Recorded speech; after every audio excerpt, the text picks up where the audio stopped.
गौरव गोसाई। धन्यवाद।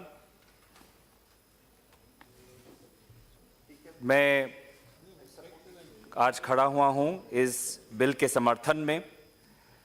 ये bill constitution के 6th शेड्यूल में संशोधन लाता है, जिसमें जो ऑटोनोमस डिस्ट्रिक्ट काउंसिल के जो सदस्य के संख्या है वो 30 से 40 तक बढ़ाने की आकांक्षा रखती है, और ट्राइबल लोगों की जो ट्रेडिशनल ऑक्यूपेशन है, खासकर की माइंस और मिनरल्स, उसको डिस्ट्रिक्ट काउंसिल के तहत लाने की कोशिश कर रही है। पर सबसे पहले मैं वहाँ से शुरू करना चाहूँगा जहाँ पे सौगतो दादा ने ख़त्म किया है, कि वो है कि आज इस पार्लियामेंट के चेंबर, आज हॉल में हमें जो उत्तर पूर्वांचल के बारे में आज इतना सीखने को मिल रहा है, अपनी आवाज़ और अपनी जो आकांक्षा है उसको प्रकट करने का एक अवसर मिल रहा है, और लोगों ने जिस प्रकार का जो सम्मान दिया है आज अपनी उपस्थिति के द्वारा, और जिस गहराई से आज यहाँ पे बैठे हुए सदस्य लोग आज जो सुन रहे हैं, मुझे लगता है कि आज इस चर्चा के द्वारा पूरे उत्तर पूर्वांचल को एक बहुत बड़ा एक मैसेज गया है कि आज पार्लियामेंट, और पार्लियामेंट में हमारे सारे सदस्य, चाहे किसी भी राजनीतिक दल के क्यों ना हो, किसी भी क्षेत्र के क्यों ना हो, हम उत्तर पूर्वांचल के प्रति हमारी संवेदनशीलता है और उसको हम और आगे देखना चाहते हैं। So that is the most important thing, which is we must understand that people of Northeast are extremely sentimental, emotional, and what we're talking about today is not just the mere increase in the number of members from 30 to 40, but we're asking that there needs to be more respect for our sentiments and for our wishes. And once we understand that, this entire conversation that we have about mainstreaming, about bridging Northeast, look East, act Northeast, सब कुछ हो जाएगा जब हम बात समझ जाते हैं कि सबसे पहले जो उत्तर पूर्वांचल के लोग जो चाहते हैं, वो चाहते हैं सम्मान, और वो चाहते हैं कि जो दूसरा व्यक्ति उनको देख रहा है वो उनकी बातों को गहराई से समझ रहा है। और इससे जितने भी कॉम्प्लिकेटेड चीजें हैं नॉर्थ ईस्ट में, there insurgency issues, development issues, there remote connectivity issues, all of this, these problems can be solved, but first there has to be a bridge of dialogue and communication. And I'm specifying on dialogue and communication, sir, because the Home Minister is here, Union Home Minister is here, Minister of State for Home is there. When they're talking about law and order is not just about the show of guns or of police or of arrests or of boots on the ground. It is also about diplomacy and dialogue. But as we go on, sir, and we talk about the district council, why are these district councils constituted?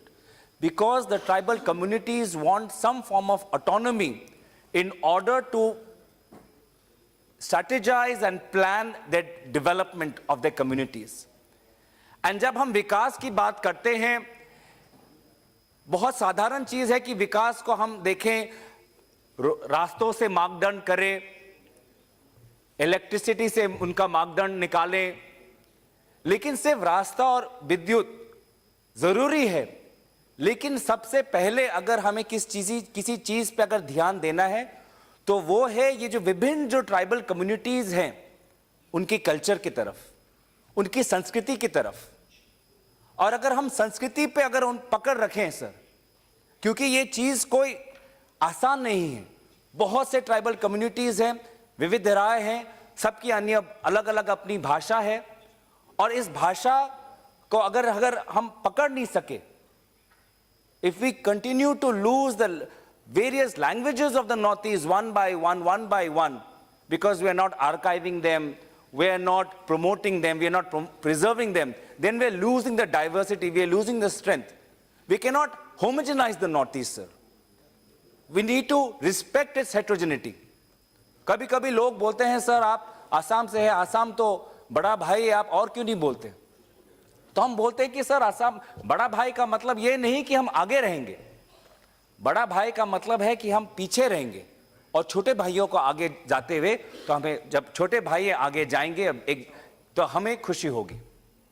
And that is what the sentiment is, sir, that we must respect the heterogeneity, and education is one very important way of preserving the language, sir. There are two ways of looking at it. Yes, it is important to teach in Hindi and English because those are the official languages, our constitutional languages. When we go out of the Northeast, then we are communicating, we are working in English and Hindi.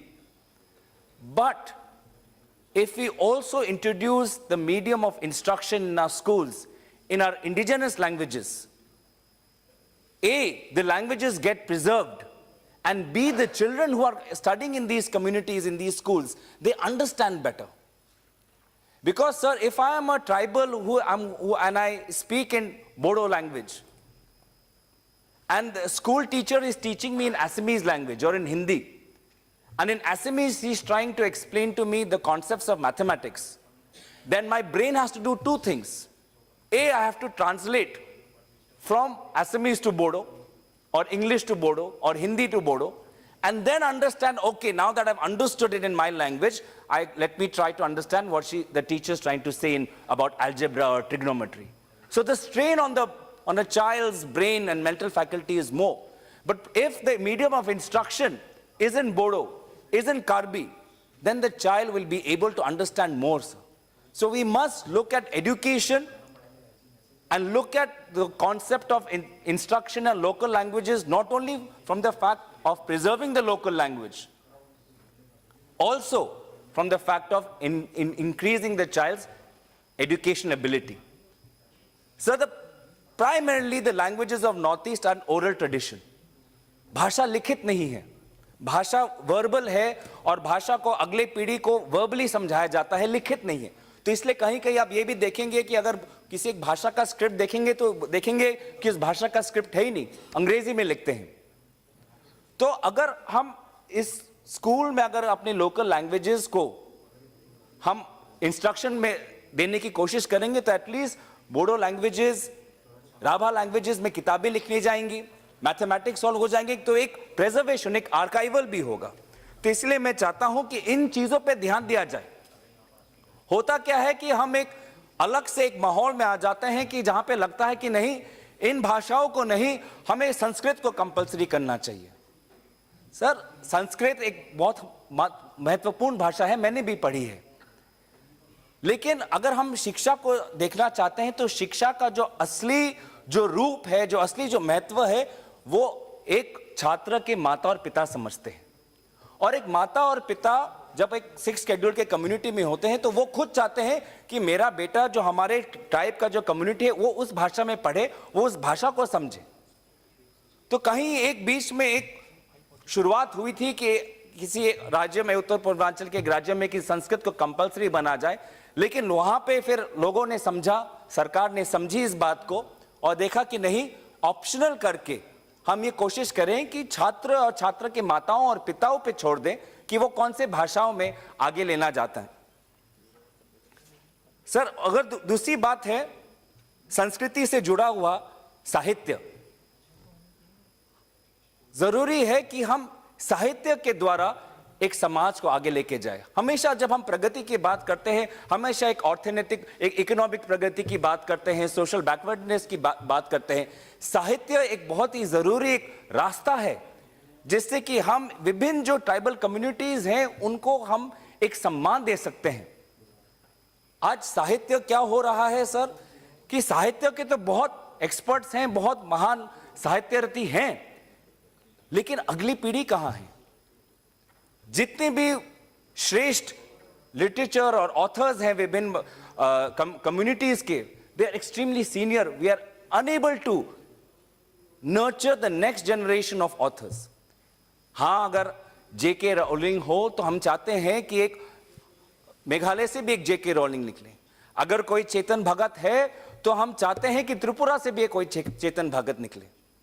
So we want the next generation of authors, writers, poets to come up and write in their own language, compose poetry in their own language, and have big literature festivals. Sir, as Indians, we love to learn new languages. अगर कहीं आप बाहर जाएंगे, Europe में जाएंगे, तो Europe में पूछेंगे आपको कितनी भाषाएं आती हैं, बोलेंगे एक या दो आती है। अंग्रेजी आती होगी, और अंग्रेजी भी ढंग से आती नहीं होगी, और उनकी अपनी मातृभाषा आती होगी। लेकिन अगर आप भारत में आए तो हर भारतीय से पूछे आपको कितनी भाषा आते हैं, वो लगभग 3 से 4 बोल पाएगा, और बोलेगा कि हिंदी आती है, अंग्रेजी आती है, गुजराती आती है, पंजाबी आती है, और फिर थोड़ी थोड़ी हम बंगाली भी बोल लेते हैं, थोड़ी थोड़ी तमिल भी हमें समझ जाती है। तो ये हमारी एक कला है भारतीय संस्कृति की, कि हम भाषाओं को समझ सकते हैं, और भाषाओं को हम बहुत जल्दी से हम पकड़ सकते हैं, समझ सकते हैं और सीख सकते हैं।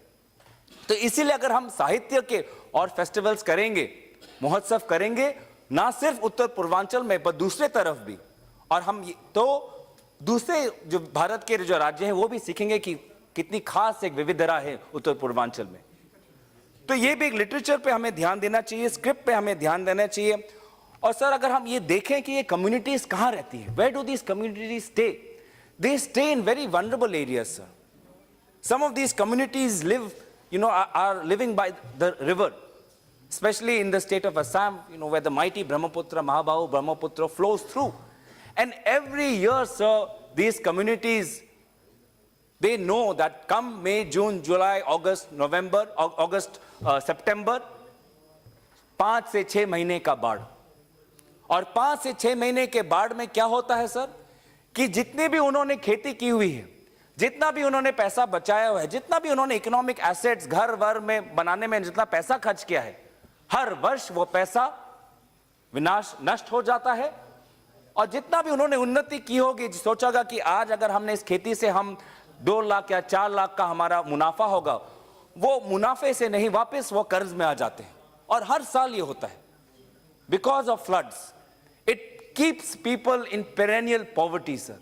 लोग अगर निकलना भी चाहे, आज किसी ने खेती की बात की, कोई जैविक खेती भी करे, कोई कमर्शियल कल्टीवेशन भी करे, the minute floods come they are pushed back and they are unable to repay the loans and they get stuck in money lenders. So we must look at floods from 2 aspects sir. A, prevention. कौन चाहता है कि बार बार बाढ़ आके खेती को विनाश करे, घरों को तोड़े? तो फ्लड प्रिवेंशन पे अगर हमें ध्यान देना पड़ेगा, तो हमारे ही मिनिस्ट्री ऑफ वाटर रिसोर्सेज में एक बहुत बड़ा फ्लड मैनेजमेंट प्रोग्राम, एक ये प्रोजेक्ट है। अफसोस कि ये जो प्रोजेक्ट पहले एक सेंट्रली स्पॉन्सर्ड स्कीम होता था, नए नीति आयोग के द्वारा, अब ये एक सेंट्रली स्पॉन्सर्ड स्कीम नहीं रहा। दूसरी बात, उसका परिणाम क्या हुआ कि सेंट्रली स्पॉन्सर्ड स्कीम के अंतर्गत, एफएमपी के अंतर्गत, पहले उत्तर पूर्वांचल जहां पे राज्यों की जो टैक्स की जो इनकम इतनी ज्यादा नहीं है, the FMP projects were divided as per the 90-10 principle, that if an FMP project is of 100 crores, 90 crores will be spent by the center, 10 crores will be spent by the state. Now, as per the revised Niti Aayog guidelines, FMP-A is no longer a centrally sponsored scheme. B, it has gone from 90-10 to 80-20. That means the burden on the state government to finance a FMP project has increased. तो जहां पे state ने सोचा था कि मेरे पास 100 करोड़ है और 100 करोड़ से मैं 20 प्रोजेक्ट करूंगा, लेकिन अब 90-10 से 80-20 हो जाने के कारण अब वही 100 करोड़ से वो 20 प्रोजेक्ट नहीं कर पाएंगे, 10 प्रोजेक्ट करेंगे। जिसका मतलब वो जो क्षेत्रों में जो FMP project, flood management project होने थे, वहां पे नहीं होंगे, और वहां पे जो लोग हैं वो अभी भी वनरेबल एरिया, वनरेबल पॉपुलेशन रहेंगे। तो मैं दरख्वास्त करूंगा आपके द्वारा, क्योंकि यहां पे हमारे मिनिस्ट्री ऑफ होम बैठे हुए हैं, जब भी फ्लड मैनेजमेंट में जब डिजास्टर होता है तो वापस प्रेशर इन्हीं पे आता है कि एनडीआरएफ से और फंड दीजिए, एसडीआरएफ का फंड आप रिलीज कीजिए, प्रेशर इन्हीं पे आता है। So why are we going on relief sir? Let's talk about flood prevention. Let's talk about, doing more FMP projects. Let us talk about the Ministry of Water Resources, and let's create those embankments, renew those embankments in which these 6 scheduled communities are living. So I'm assuming, I'm hope that some of this message would also go to them. Sir, after talking about sentiment and talking about respect, लोगों को तब अच्छा लगता है, समाज को तब अच्छा लगता है कि जब जो कम्युनिटी इन 6 शेड्यूल एरिया में देखते हैं कि जितना विकास एक उत्तर पूर्वांचल के राज्यों के शहर में है या एक बड़े नगर में है, उतना ही वैसा ही विकास हमारे एरिया में है। उदाहरण स्वरूप, अगर एक गुवाहाटी या अगर एक असम या मेघालय या त्रिपुरा के एक नगर में, मैं कैपिटल की बात नहीं कर रहा, एक नगर में और नगर के आसपास गांवों में अच्छे रास्ते हैं, अच्छे टाउन हैं, और फिर अगर उस नगर से आप दूर जाके 6 शेड्यूल एरिया में जाते हैं और वहां देखते हैं कि रास्ते अच्छे नहीं हैं, इलेक्ट्रिसिटी अच्छी नहीं है, that creates a disconnect, that creates a sentiment of frustration कि देखो सारा विकास जो हो रहा है वो तो नगर में हो रहा है, 6 शेड्यूल एरिया में कुछ नहीं हो रहा। People have forgotten about us. Government of India has forgotten about us, and because we are 6 schedule, nobody cares about us. And it is this seemingly this sentiment of frustration which year after year builds up, and groups, insurgent groups, tap into this frustration, recruit and mobilize young people to say, listen, you see there's no road in front of your house, you see there's no electricity, see that there are drinking water problems. That means the government of India does not care. Rise up and rebel.